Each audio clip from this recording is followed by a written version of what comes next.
پہنچاتے ہیں، سچا پیغام پہنچانے کی کوشش کرتے ہیں، اور جب بولنے لگتے ہیں تو پھر نہیں دیکھتے ہیں کہ کون کیا کر رہا ہے۔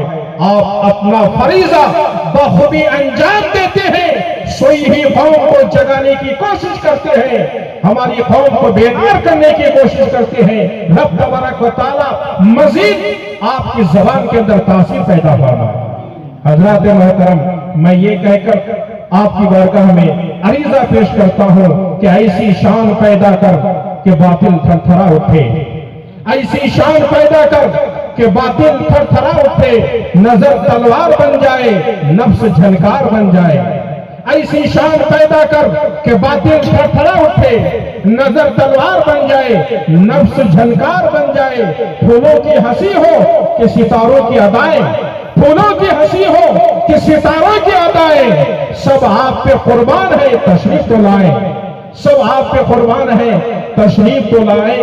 وقت بھی برگوش، وقت بھی آواز برگوش نظر آیا، پست ماحول کا انداز نظر آیا، اور جب بھی کسی بزم میں پہنچا شہیدی کا غلام، جب بھی کسی بزم میں پہنچا شہیدی کا غلام، اپنے کردار سے ممتاز نظر آیا۔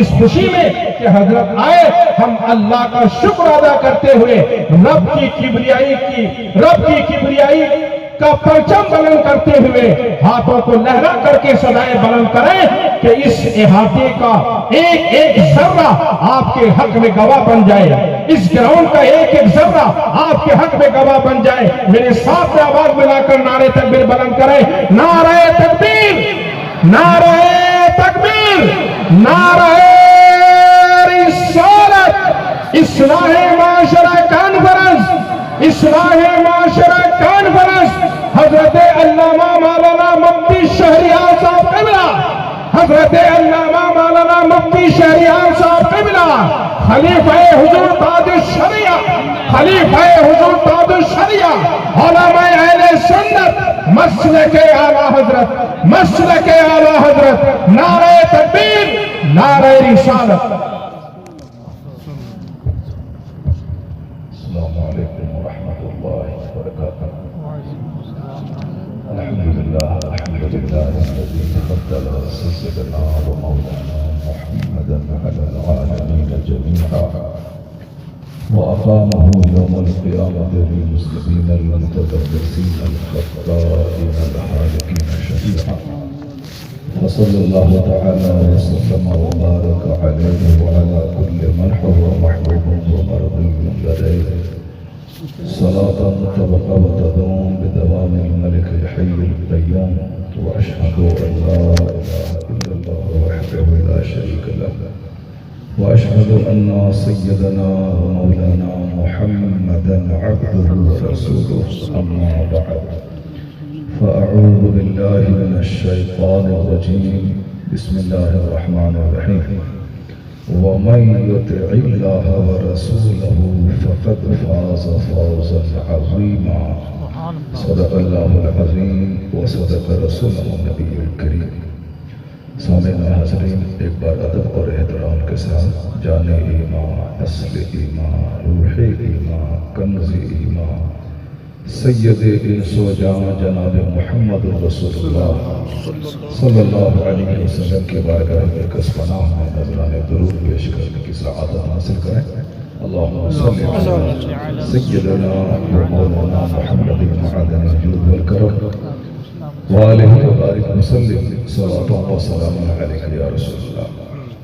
تمام علماء اہل سنت اور ائمہ مساجد کو میں مبارکباد دیتا ہوں کہ انہوں نے اپنا مصروف وقت نکال کر اس مجلس کو انہوں نے دیا اور اس کی زینت کو بڑھایا، اور آپ کی دلجوئی کی خاطر انہوں نے اپنا قیمتی وقت آپ کو دیا۔ یہ لوگ اچھی طرح جانتے ہیں کہ مجلس میں کیا بات ہوگی اور خطیب کیا بولنے والے ہیں، چونکہ جو خود خطابت کرتا ہو ہر جمعہ کے دن عیدین میں یا ہر چھوٹی بڑی مجلسوں میں، انہیں اچھی طرح معلوم ہے کہ آنے والا مہمان کیا گفتگو کریں گے، لیکن وہ اگر یہاں ایک دو گھنٹے بیٹھ کر آپ کے ساتھ شریک رہتے ہیں میری گفتگو سنتے ہیں، یہ ان کا بڑاپن ہے اور دینی خدمتوں کا ایک خوبصورت جذبہ ہے کہ کبھی گفتگو کر کے دین کی خدمت کی جاتی ہے اور کبھی گفتگو سن کے دین کی خدمت کی جاتی ہے۔ اللہ تبارک و تعالیٰ ان علماء کرام کو خوب صحت عافیت عطا فرمائے اور مسلک اہل سنت و جماعت مسلک اعلیٰ حضرت کی خوب خدمت کرنے کی توفیق عطا فرمائے۔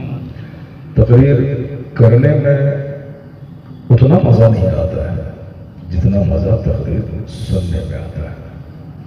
بولنے والا بولتا چلا جاتا ہے، لیکن سننے والا اگر دل سے سنتا ہے تو ان کی بے شک سبحان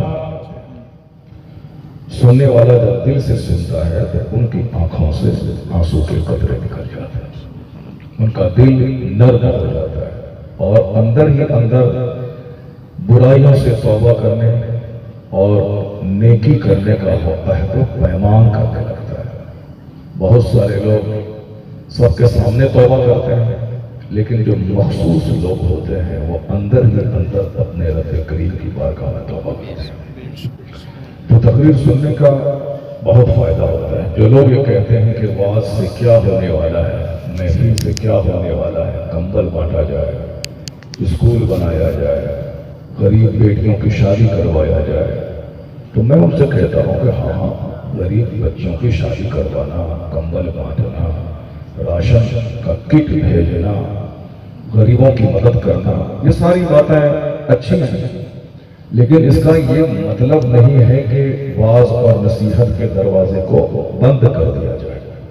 اسلام میں 5 بنیادی چیزوں کا ذکر حدیث پاک میں کیا گیا ہے۔ آقا علیہ السلام فرماتے ہیں بنی الاسلام علی 5، اسلام از بیسڈ آن 5 پلرز، اسلام کی بنیاد 5 کھمبوں پر ہے۔ اسلام کی بنیاد 5 چیزوں پر ہے۔ حضور نے 5 چیزوں کا نام لیا۔ سب سے پہلا نام آقا فرماتے ہیں شہادت اللہ الہ الا اللہ وان محمد رسول اللہ، ٹیسٹیفائی کرنا، گواہی دینا کہ میرا کوئی رب نہیں ہے سوائے اللہ کے، اور آقا دو جہاں علیہ السلام اللہ کے رسول ہیں جو میری رہنمائی کے لیے بھیجے گئے ہیں۔ سب سے پہلا پلر فیتھ ہے، ایمان ہے، اور یہ ایمان جتنا پختہ ہوتا چلا جائے گا، نعرہ تکبیر، نعرہ تکبیر، نعرہ رسالت، نعرہ رسالت، حضرت علامہ مولانا مفتی ندوی الدین صاحب قبلہ۔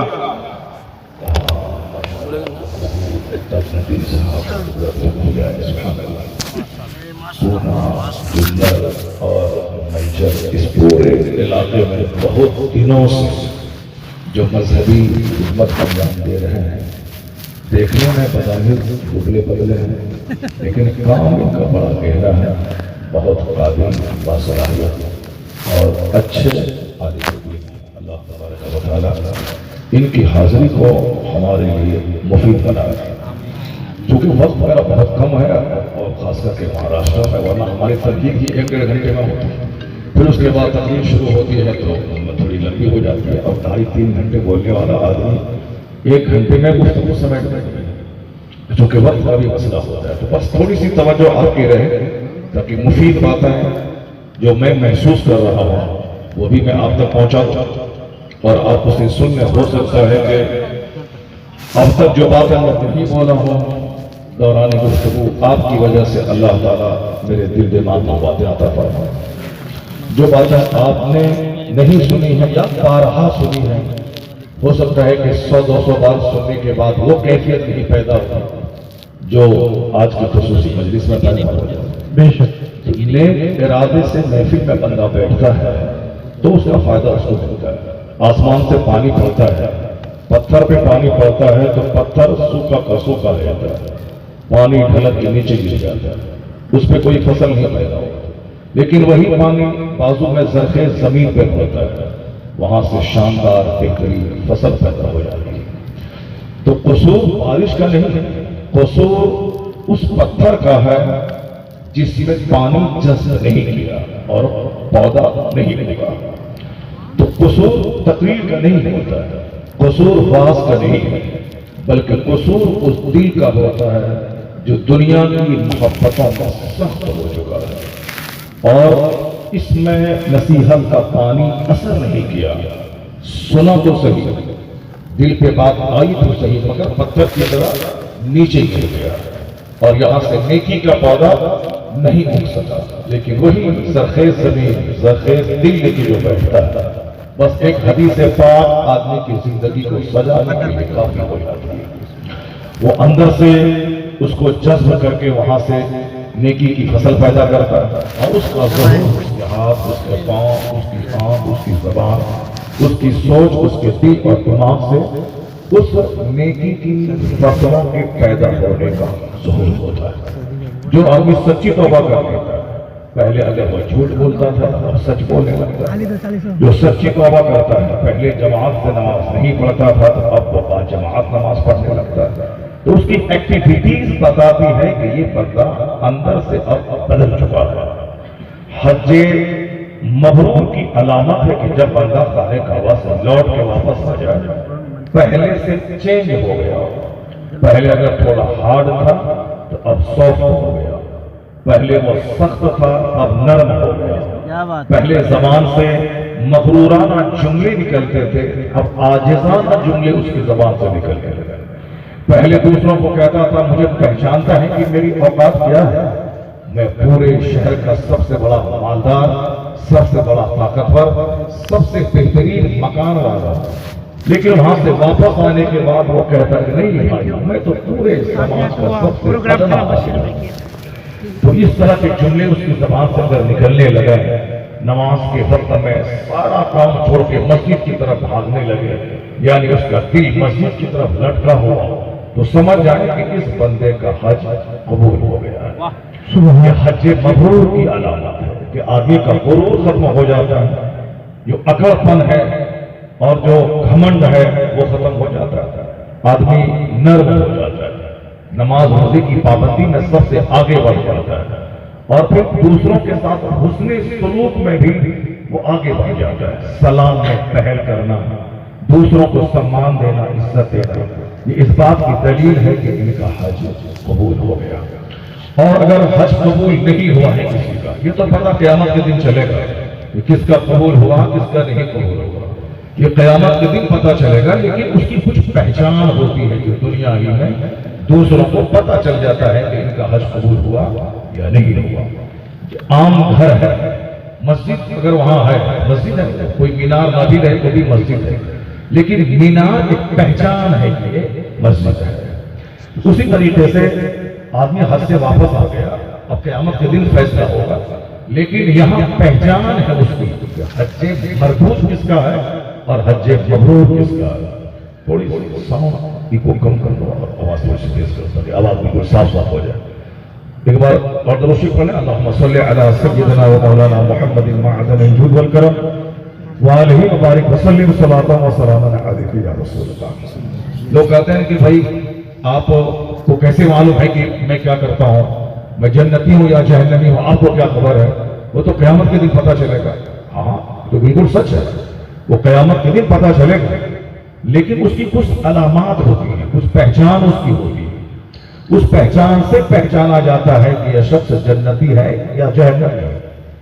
مومن سیدھا سادہ سمپل ہوتا ہے، مومن دھوکہ کھا جاتا ہے، دھوکہ دیتا نہیں، مومن عاجز اور سوفت ہوتا ہے، اور حضور نے فرمایا ہے کنت علی باب الجنہ، میں جنت کے دروازے پہ جب کھڑا ہوا تو میں نے دیکھا کہ جنت میں کون کون لوگ ہیں۔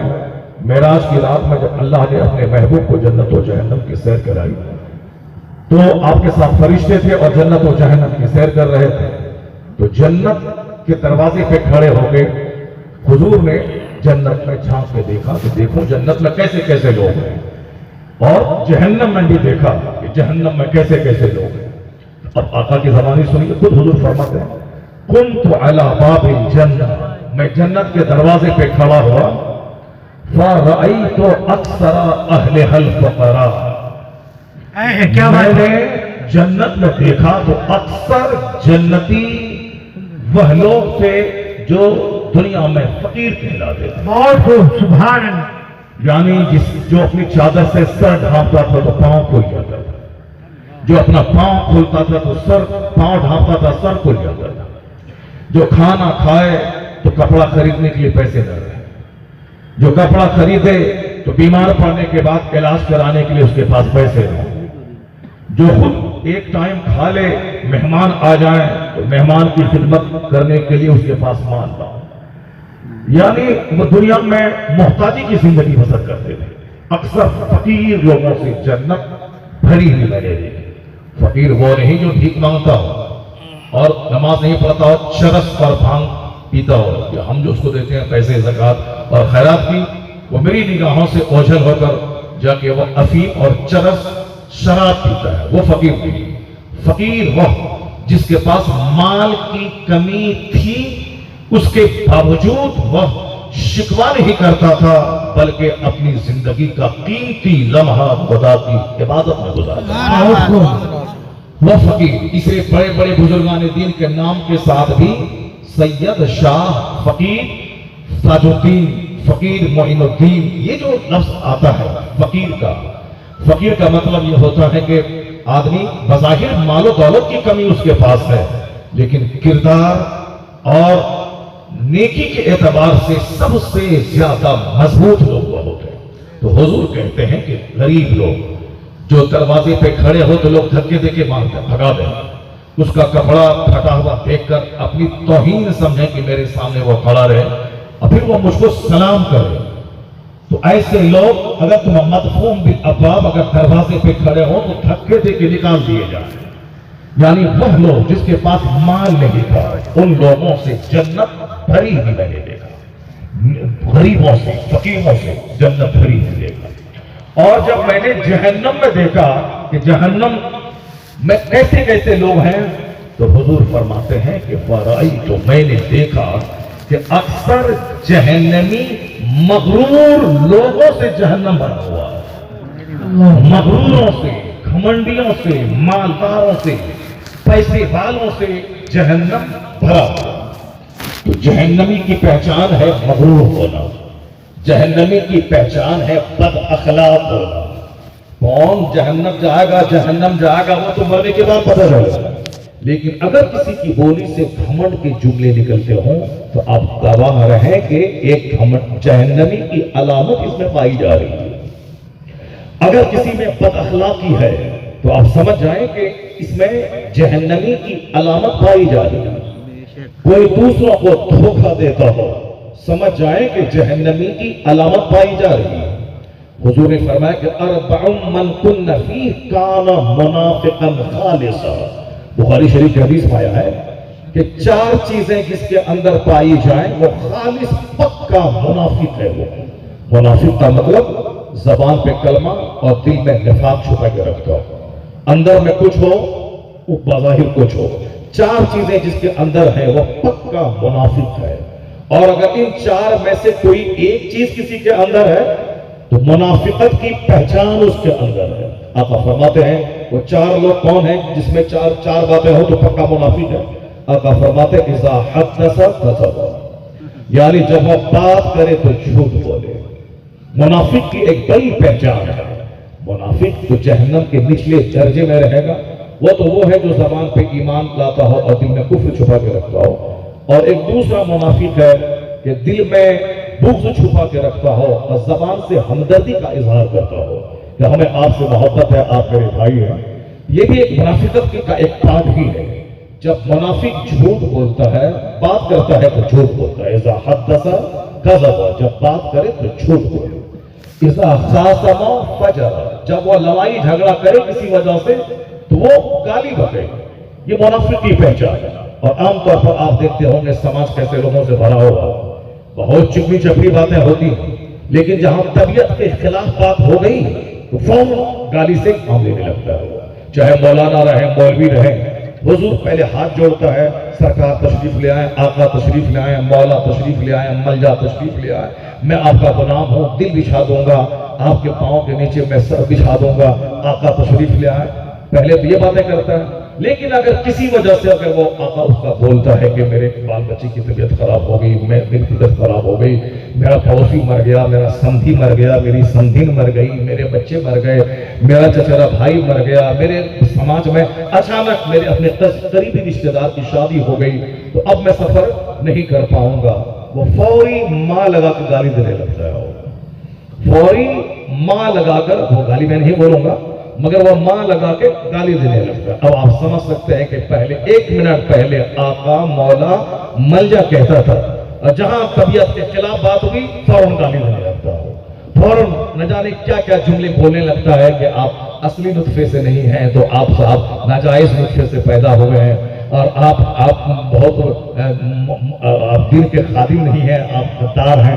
ایک جملے میں، جبکہ اس کو معلوم ہونا چاہیے کہ صاحب کسی بھی وقت میں آدمی کی زندگی کے ساتھ کوئی بھی مسئلہ کھڑا ہو سکتا ہے، کچھ بھی ہو سکتا ہے۔ اچانک موسم بدلا، آندھی آئی، جیسا پھلا، اچانک گھر سے باہر نکلے، پھسل گئے، پاؤں ٹوٹ گیا، یہ تو ہوتا ہے، دنیا میں تو ہونا ہے۔ ایسا نہیں کہ جو میں چاہتا ہوں وہ ہوگا، اللہ جو چاہتا ہے وہی ہوتا ہے، ہمارے چاہنے سے کچھ نہیں ہوتا ہے۔ تو ہمیشہ یہ آپشن موجود رہتا ہے کہ صحت خراب ہو جائے، بچے مر جائیں، عزیز و قریب مر جائیں، گھر میں آگ لگ جائے، آسمان سے پتھر برس جائے، آندھی آ جائے، طوفان آ جائے، تو عقل مند آدمی فوری گھبرا کے گالی نہیں دیتا ہے۔ عقل مند آدمی وہ جانتا ہے کہ انسان مجبوریوں سے گھرا ہوا ہے، ممکن ہے کہ کوئی مجبوری آئی ہوگی، وہ خاموش رہ کر اس مصیبت پہ صبر کرتا ہے۔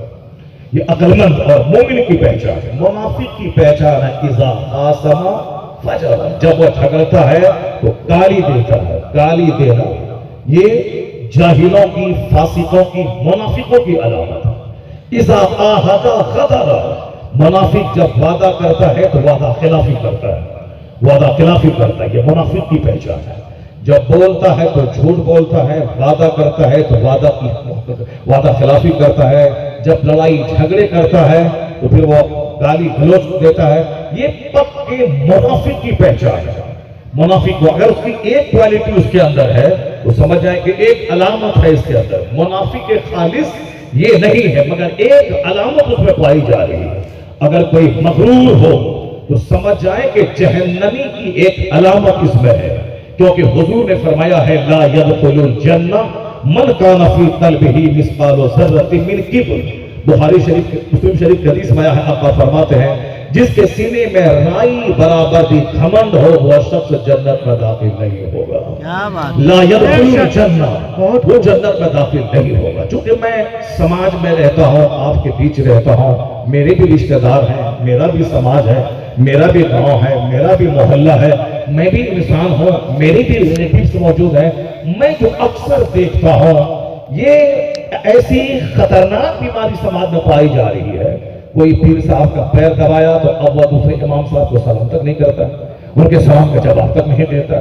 پیر صاحب اگر کسی پر اعتماد کر لیں کہ بھئی تم ہی میرا پروگرام لیا کرنا، کتنا ہزاروں فون میرے پاس آتا ہے، کتنا ہم ریسیو کریں، کتنا جواب دیں، کتنا ٹکٹ بنائیں، تم ہی ایک کام کر لینا۔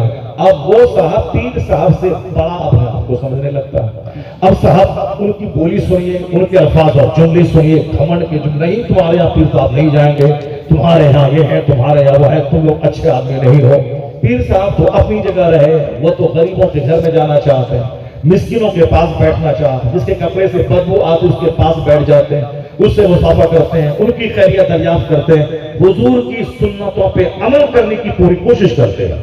لیکن یہ جو صاحب مرید صاحب تھے، یہ تو صاحب اس قدر مغرور ہو گئے کہ پیر تو اپنی جگہ رہے اور یہ سب سے بڑے پیر بن جاتے ہیں۔ الفاظ میں گرمی، جملے میں گرمی، مغرورانہ انداز۔ صاحب امام صاحب ہیں، پبلک آپ ہاتھ چومنے لگی تو پھر اب ہے کہ وارے نیارے ہے اس کے، کوئی بڑا سے بڑا مولانا آ جائے، وہ کیا ہے میرے سامنے میں بہت بڑی مسجد کا امام ہوں، تو صاحب کوئی خطیب ہو گیا، کوئی شاعر ہو گیا، تو اب صاحب اس کی کیا حیثیت ہے، ہم سب سے بڑے ہیں، کوئی ڈاکٹر بن گیا، کوئی انجینئر بن گیا، کوئی پروفیسر بن گیا، کسی کو تھوڑی سی زمین مل گئی، سعودی عرب چلا گیا، کما کے تھوڑا پیسہ لایا، منچر میں چھوٹی سی زمین خرید لی، چھوٹا سا گھر بنا لیا، گھر میں صوفہ گدا لگا دیا، اے سی لگا دی، چھوٹی سی کار خرید لی، اب بولتا ہے کہ کون ہے پورے گاؤں میں جو مجھ سے مقابلہ کر سکے۔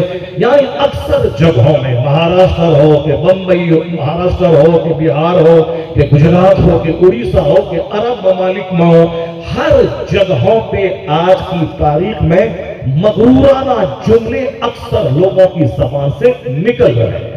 ایسا نہیں لگتا ہے کہ صاحب یہ اپنی اوقات میں یہ آدمی ہے، سامنے والے کی بھی کوئی عزت نفس ہے، اس کا بھی کچھ احترام کرنا ہے۔ نہیں، بس میں نے یہ کر دیا، میں نے مسجد بنا دی، میں نے خانقاہ بنا دیا، میں نے ہاسپٹل بنا دیا، میں نے اسکول کھول دیا، میں نے یہ کر دیا، اب میں اس قوم کے لیے کچھ نہیں کروں گا، میں نے بہت دل لگایا، 30 سال تک میں نے خدمت کی، اب میں کچھ بھی نہیں کروں گا، اس کے بدلے میں لوگوں نے ہم کو گالیاں دی، لوگوں نے یہ دیا، لوگوں نے وہ دیا، اب احسان نہیں کرنے کا زمانہ ہے، کچھ نہیں کرنا ہے، اب جائے یہ قوم جہاں جانا ہو جائے، کچھ نہیں کروں گا۔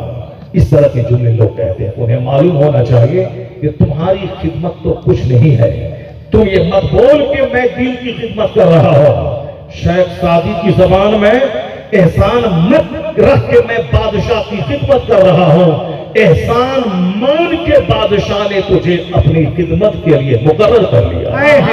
اگر کوئی نیتا بولتا ہے کہ میں اسلام کی خدمت کر رہا ہوں، اگر میں مر جاؤں گا تو تم یتیم ہو جاؤ گے تو کوئی پوچھے گا نہیں، تم تباہ و برباد ہو جاؤ گے۔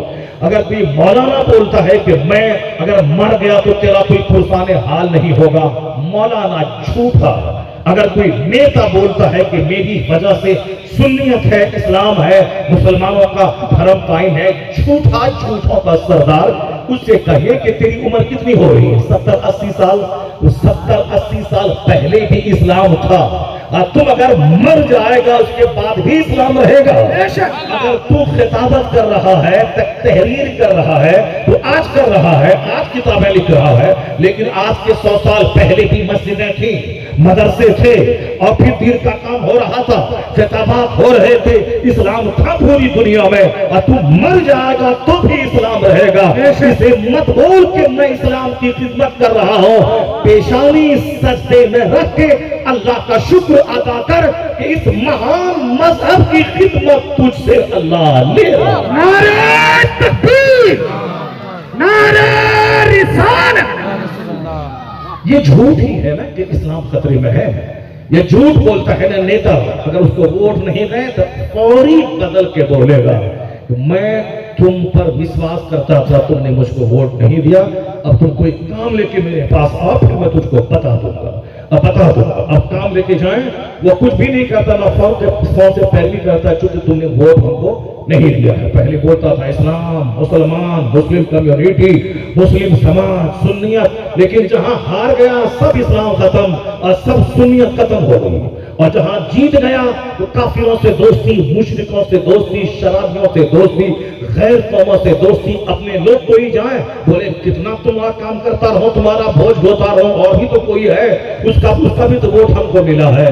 اب پہلے بولتا تھا کہ تم اگر ووٹ نہیں دے گا، نہیں سنبھلے گا تو تم مٹ جائے گا، اسلام خطرے میں ہے، مجھے ووٹ دو میں اسلام بچاؤں گا، مجھے ووٹ دو میں اسلام بچاؤں گا۔ جھوٹ بولتا ہے اگر کوئی کہتا ہے کہ اسلام خطرے میں ہے۔ مولانا بھی اگر بولتا ہے کہ اسلام خطرے میں ہے تو مولانا بھی جھوٹ بولتا ہے، اس لیے کہ اسلام اللہ کا پسندیدہ مذہب ہے، اللہ کا مد مقابل کوئی نہیں ہے، اللہ کو کسی سے کوئی خطرہ نہیں ہے۔ جب اللہ کو کوئی خطرہ نہیں ہے تو اللہ کے دین کو بھی کسی سے کوئی خطرہ نہیں ہے۔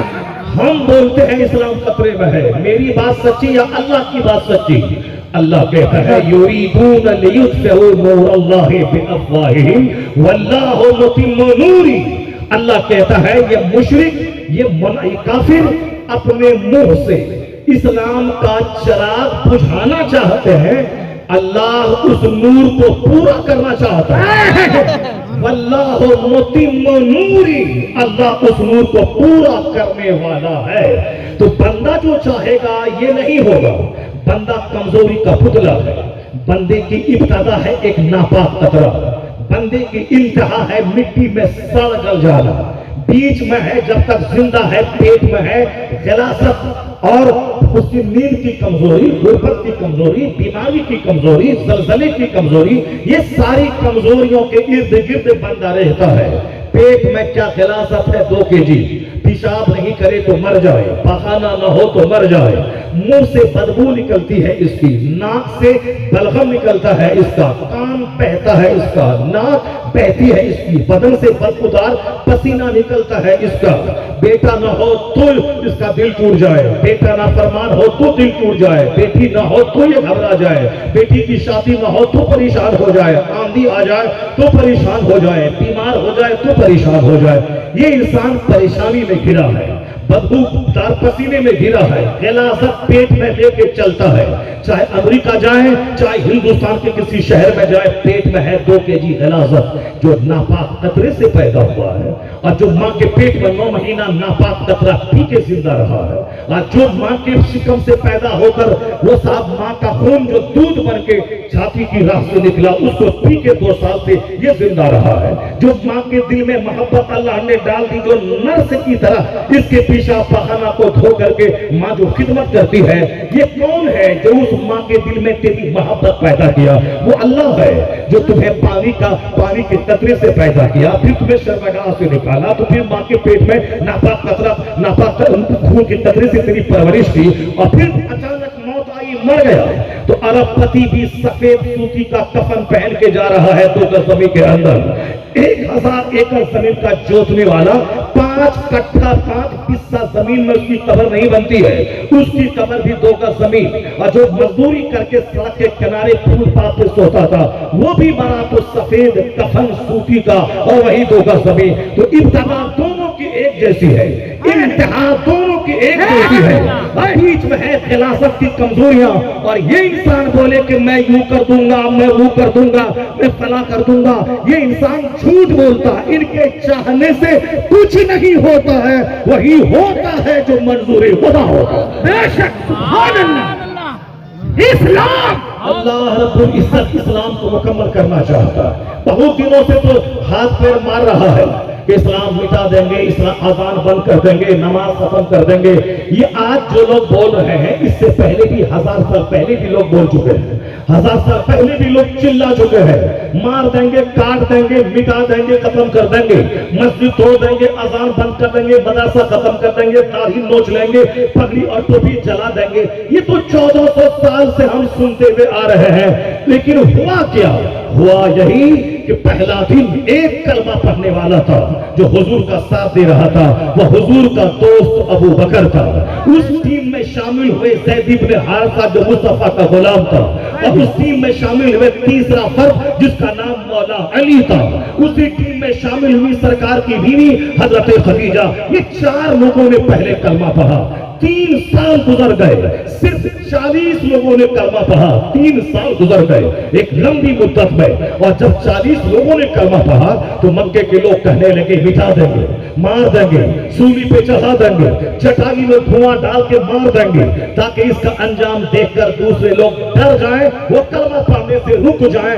اسی لیے مسلمان کلمہ پڑھنے والوں کو وہ ٹارچر کرتے تھے تاکہ اس کا انجام دیکھ کر وہ لوگ رک جائیں جو کلمہ پڑھنے والے ہیں، آگے نہیں بڑھنے دیں گے، آگے نہیں بڑھنے دیں گے۔ لیکن جیسے دشمنی بڑھی یہ 40 لوگ 4000 میں بدل گئے، پھر کہاں کاٹ دیں گے، مار دیں گے، مدینہ سے نکال دیں گے، اور دارالندوہ میں بیٹھ کر کے ان لوگوں نے کہا کہ اب ہم اسلام کے پیغمبر کو ہی قتل کر دیں گے، معاذ اللہ، نہ یہ رہیں گے نہ اس کا پیغام رہے گا۔ ان لوگوں نے دارالندوہ میں بیٹھ کر پلان بنایا، لیکن وہ پلان ان کا کھڑا رہ گیا۔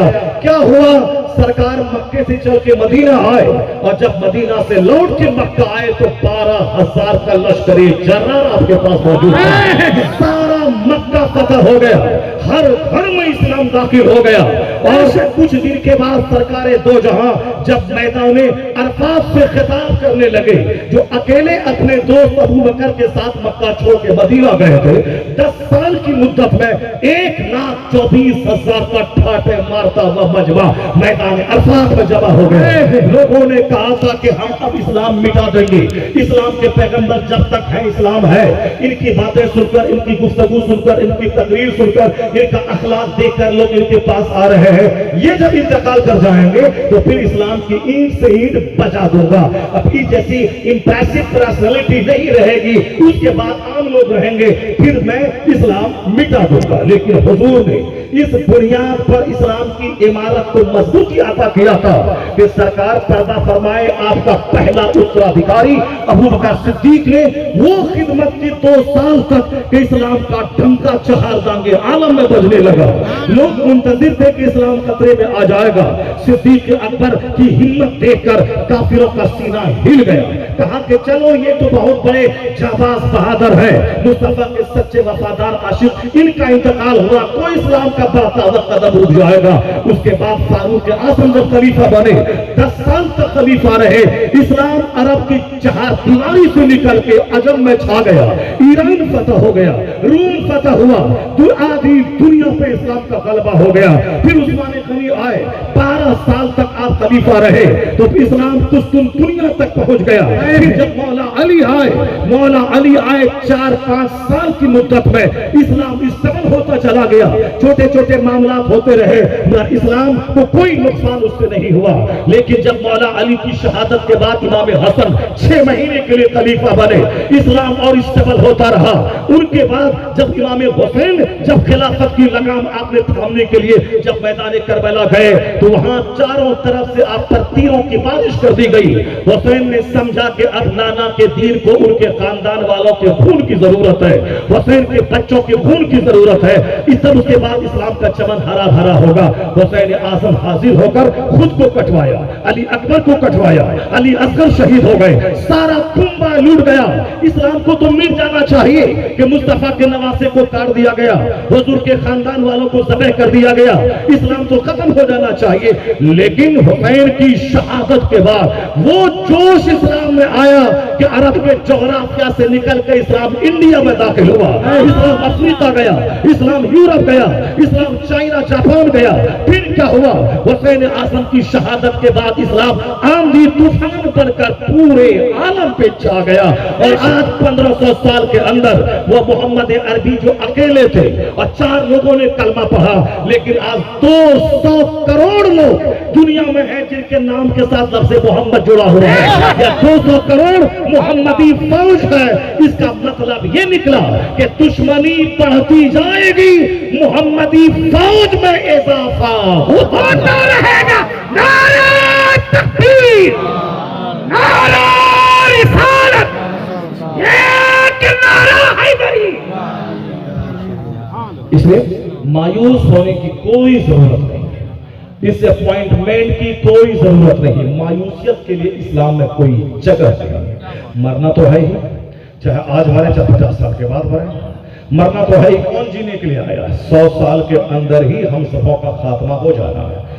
آج سے 100 سال پہلے جو منشر میں پیدا ہوئے تھے, ایک آدمی سے ملا دیجئے ہم کو کہ مولانا صاحب چلیے فلاں سے ملاتے ہیں, ان کی عمر 110 سال ہے. نہیں, اگر 100 سال کسی کی عمر ہوگی بھی تو ان کا مر جانا زندہ رہنے سے بہتر ہے. ان کا ظاہر سی بات ہے 100 سال کے بعد کیا رہے گا ان کے پاس؟ نہ زبان رہے گی, نہ آنکھ رہے گی, نہ کان رہے گا. اللہ ماشاءاللہ کروڑوں میں کوئی ایسا ہوتا ہے جو 100 سال کے بعد بھی زبان بھی ہے, آنکھ بھی. ابھی کئی سال پہلے ایک علاقے میں خطاب کے لیے گیا تھا, ایک بوڑھی کو لوگوں نے لایا, کہا حضرت اس کی عمر ہے 110 سال. میں دنگ رہ گیا, 110 سال. اور پھر وہ آنکھ کی بینائی ختم ہو چکی تھی لیکن بول رہی تھی, اور جو میں بولتا تھا وہ کان سے سن بھی رہی تھی. یہ کیس کروڑوں میں کوئی ہوتا ہے. باقی 70 سال میں لوگ لوٹ ہو جاتے ہیں, 80 سال میں لوگ بستر پکڑ لیتے ہیں, 90 سال میں پیشاب پخانہ بستر پہ ہونے لگتا ہے. سارے بال بچے ان کی موت کی تمنا کرنے لگتے ہیں.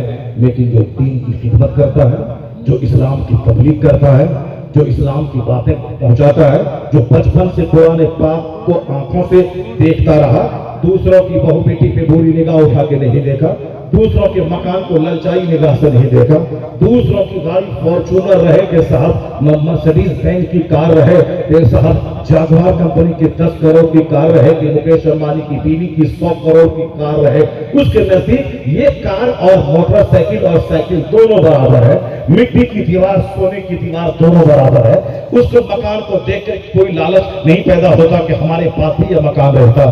جو لوگ اس طرح سے جیتے ہیں وہ وہی آدمی 95 سال کی عمر میں ایک آدمی ہے اتر پردیش کی گھوسی میں جسے محدث کبیر کہتے ہیں.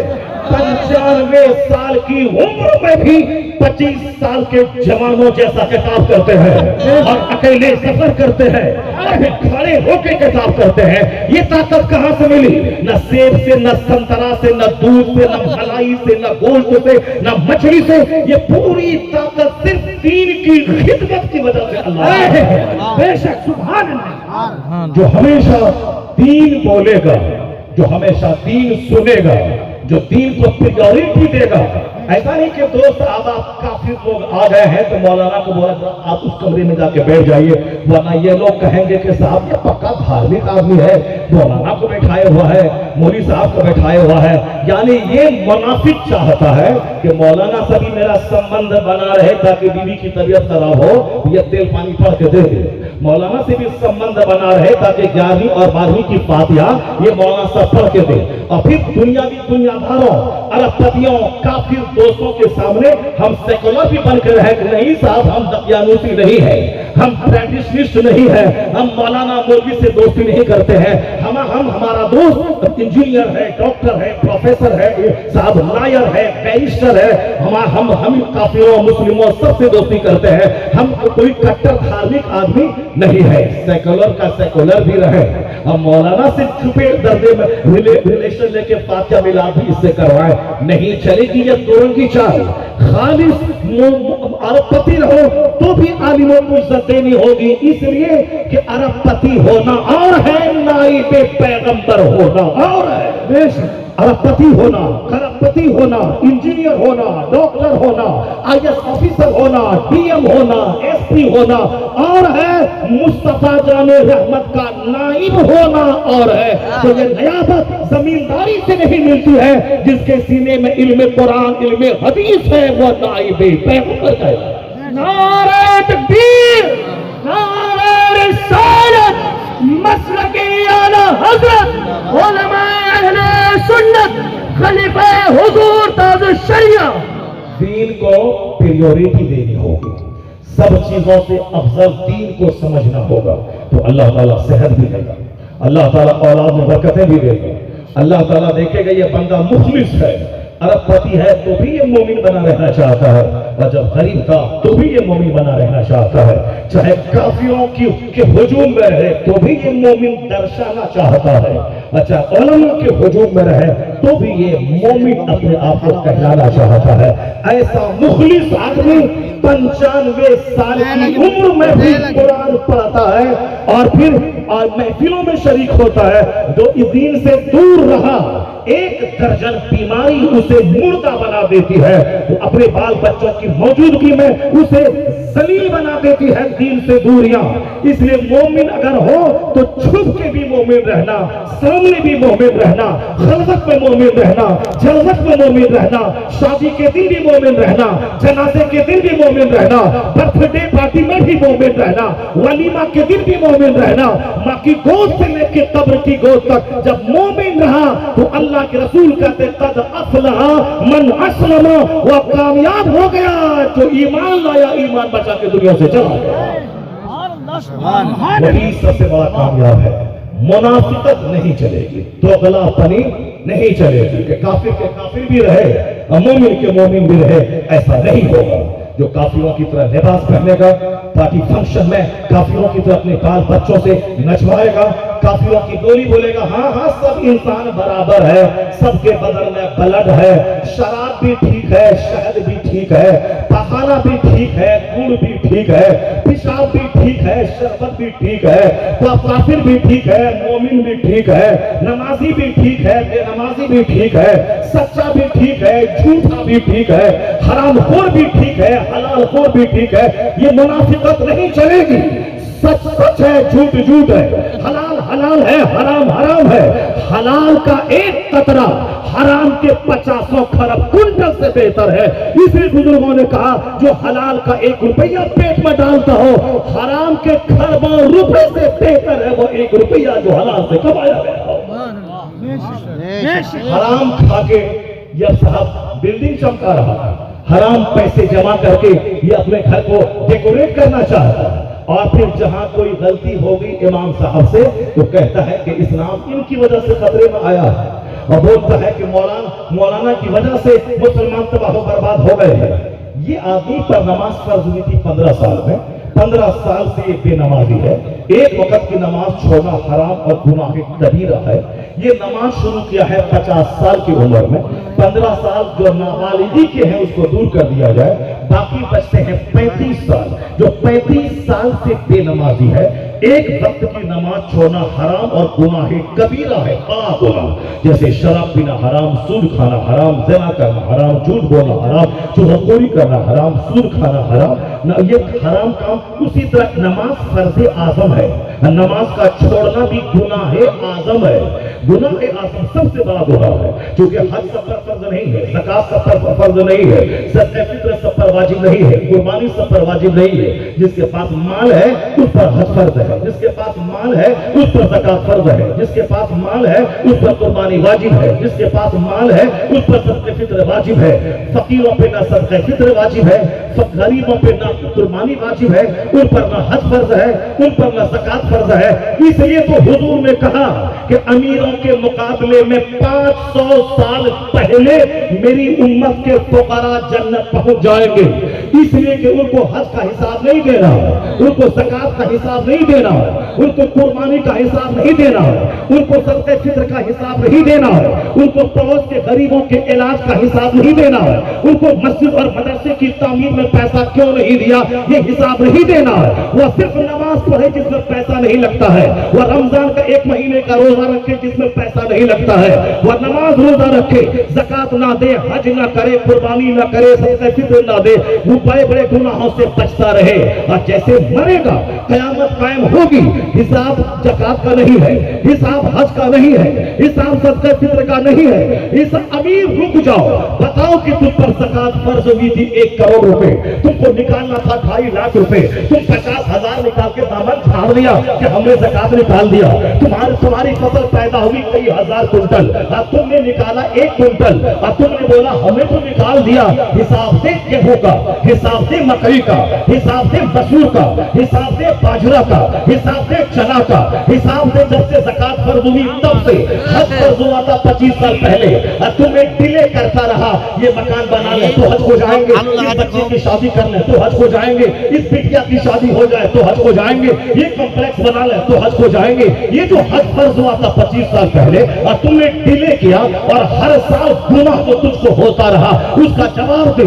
فرض ہوا 25 سال پہلے، 25 سال ڈیلے تم نے کیوں کیا؟ تیرے پڑوس میں ایک کینسر زدہ تھا، اس کو دوائی کی ضرورت تھی، اور تم ہر سال مدینہ عمرہ کرنے جاتا تھا، اور وہ غریب بیچارہ دوائی کے لیے ترس جاتا تھا، جبکہ ہر سال عمرہ کرنا ضروری نہیں ہے، زندگی میں 1 بار حج کرنا فرض ہے۔ لیکن تم دوسروں کو سماج کو دکھانے کے لیے کہ ہم نے 10 عمرہ کیا، ہم نے 20 عمرہ کیا، اور تم نے ہر عمرے میں 5 لاکھ 2 لاکھ 3 لاکھ روپے خرچہ کیا۔ یہ بیچارہ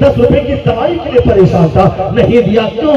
تم کو شہرت پسند تھی، تم کو مقبولیت، تم کو شہرت پسند تھی، تمہیں ریاکاری کیا، کیونکہ حج کرنے میں گنتی ہوگی، عمرہ کرنے میں 10 کیا 20 کیا، نام ہوگا سماج میں۔ یہ غریب کو 50-100 روپے 5,000 دینے سے کیا ملے گا؟ تو اب بتا دے تو میں نے پیسہ اسی لیے دیا تھا تاکہ شہرت کے پیچھے، ناموری کے پیچھے، ریاکاری کے پیچھے تو خرچ کرے۔ یہ سارا حساب امیر کو دینا ہوگا۔ من این اکتسبہ وفیما وضعہ، from where you earn this, in which ways you spend this۔ حضور فرماتے ہیں 4 چیزوں کا جواب جب تک نہیں دے گا بندہ، قیامت کے دن 1 انچ اپنی جگہ سے نہیں ہٹے گا۔ دولت کمانے کا جنون سوار ہے، مکان بنانے کا جنون سوار ہے، سماج میں دکھاوا کرنے کا جنون سوار ہے، کوئی بولنے والا نہیں ہے، چاپلوسی کرنے والا، تلوا چٹائی کرنے والا، اس کے گھر میں بیٹھ کر اس کے حرام کے بنے ہوئے مکان کی تعریف کرنے والا تاکہ 2-4 ہزار پہ وہ ہم کو دے دے۔ ایسے منافقوں سے وہ سماج بھرا ہوا ہے، لیکن کوئی نہیں ملے گا جو حرام کے بنائے ہوئے محل کی دیوار کے سائے تک میں کھڑا نہ ہو، ان کے گھر پہ چائے تک نہ پی، ان کے خلیموں میں شریک نہ ہو، جن کی کمائی حرام کی ہے۔ اگر یہ غوث پاک کا لنگر بانٹ رہا ہے وہ حرام کمائی سے کھلا رہا ہے، اگر وہ حسین اعظم کا لنگر